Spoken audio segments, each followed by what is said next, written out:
പിന്നെ പുതിയ ഒരെണ്ണം വന്നിട്ടുണ്ട്. ഇതാ ഞാൻ എത്രയും റെസ്പെക്ട് ചെയ്യുന്ന ശ്രീ പൃഥ്വിരാജ് രാജുവേട്ടനുമായിട്ട് ഒരു സിനിമ, അതും ഭയങ്കര സന്തോഷമുണ്ട്. രാജുവേട്ടനാണെങ്കിലും ഇപ്പോ സലാറ് പ്രഭാസിന്റെ കൂടെ ചെയ്തു, അത് കഴിഞ്ഞിട്ട് അതെ വലിയ ആർട്ടിസ്റ്റുകളോട് ചെയ്തു വരുന്നു അല്ലെ. അക്ഷയ് കുമാറിന്റെ കൂടെ ചെയ്തു. അത് കഴിഞ്ഞ് അദ്ദേഹത്തിന്റെ വളർച്ച ഇപ്പൊ എന്റെ കൂടെയാണ്. അപ്പൊ ആ വളർച്ചയിൽ ഞാൻ സന്തോഷിക്കുന്നു. ഇതിന്റെ കഥ ഞാൻ ആദ്യം കേൾക്കുമ്പോ മലയാള സിനിമയിൽ ബേസിൽ ജോസഫ് എന്ന താരോദയം ഉണ്ടായിട്ടില്ല.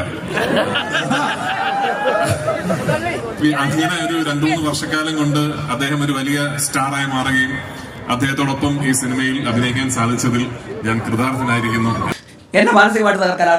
അദ്ദേഹത്തെ എനിക്ക് ആദ്യമായി കാണാൻ സാധിച്ചത് വിമാനം എന്ന സിനിമയിൽ ഞാൻ അഭിനയിച്ചുകൊണ്ടിരിക്കുമ്പോൾ അദ്ദേഹം എന്റെ സെറ്റിൽ വന്നിരുന്നു. അപ്പോൾ ഞാനൊരു ഫോട്ടോ എടുത്തോടെ അദ്ദേഹത്തോട് ചോദിക്കുകയും അദ്ദേഹം സമ്മതിക്കുകയും ചെയ്തു. അങ്ങനെയാണ് കൺഫ്യൂഷൻ, ഒരു വലിയ ക്ലൈമാക്സിൽ എല്ലാവരും ഒരുമിച്ച് വരുന്നു. അത്തരം സിനിമകൾ ഞാൻ കണ്ടിട്ട് കുറെ നാളെ, എനിക്കൊന്ന് അവസാനം വെട്ടമൊക്കെ ആയിരിക്കും അങ്ങനത്തെ ഒരു സിനിമ വന്നത്. അപ്പൊ അങ്ങനെ ഒരു സിനിമ അതിൽ അഭിനയിക്കാൻ സാധിച്ചതിൽ, അതിലെ ഒരു നിർമ്മാതാവാകാൻ സാധിച്ചതിൽ വലിയ സന്തോഷം. ഈ വരുന്ന മെയ് 16-ാം തീയതി എല്ലാവരും തിയേറ്ററിൽ പോയി കാണണം. തിയേറ്ററിൽ സിനിമയ്ക്ക് സൗണ്ട് ഉണ്ടാവും, സത്യമായിട്ട്. ഇയാള് ഭയങ്കര പെരിയോനെ റഹ്മാനെ പെരിയോനെ റഹീം പെരിയോനെ റഹ്മാനെ പെരിയോനെ റഹീം അങ്ങാകാലെ മണ്ണിൽ പുതുമഴ പെയ്യണുണ്ടേ. അങ്ങാകാലെ മണ്ണിൽ മഴ പെയ്യണുണ്ടേ. Thank you. കേട്ട ഉടൻ ബേസിൽ പറഞ്ഞത് ഞാൻ പാടുന്നത്. ബേസിൽ പറഞ്ഞു ബേസിൽ അസലായിട്ട് പാടുന്നു ആണല്ലേ. അതായത് ബേസിൽ പാട്ട് പാടുക മാത്രമല്ല, ഈ സിനിമയിൽ ബേസിൽ ഒരുപാട് പുതിയ നമ്പറുകൾ ഇട്ടിട്ടുണ്ട്. അതിഭീകരമായി ഡാൻസ് കളിച്ചിട്ടുണ്ട്. ശകലകലാവല്ലഭൻ പ്രഭാസിന്റെ അക്ഷയ് കുമാറിന്റെ മോള് നിൽക്കണം, അതിനുള്ള ശ്രമമാണ്. രൺവീർ സിംഗിന്റെ മോള് നിൽക്കും.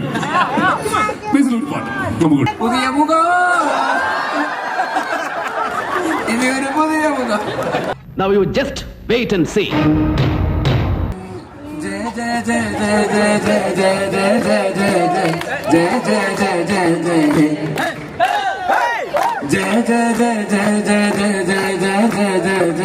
ജയ ജയ ജയ ജയ ജയ.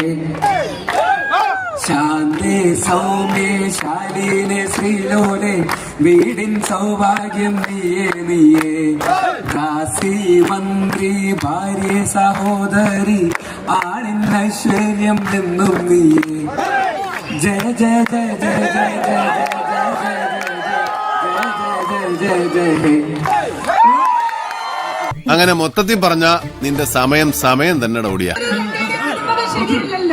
മറുപടി പറയാം. ഇതൊക്കെ ചെറുത്, ഇതൊക്കെ എങ്ങനത്തെ ഐറ്റംസ് ആണ് പടത്തിയിട്ടിരിക്കുന്നത് ആണല്ലേ. നമ്മൾ കാത്തിരിക്കുന്നു പടത്തിന് വേണ്ടിയിട്ട്. ഇത് ഞാൻ ആനന്ദേട്ടനെ കാണുമ്പോ പറയാൻ വെച്ചിരുന്ന ഡയലോഗാ സത്യമായിട്ടും.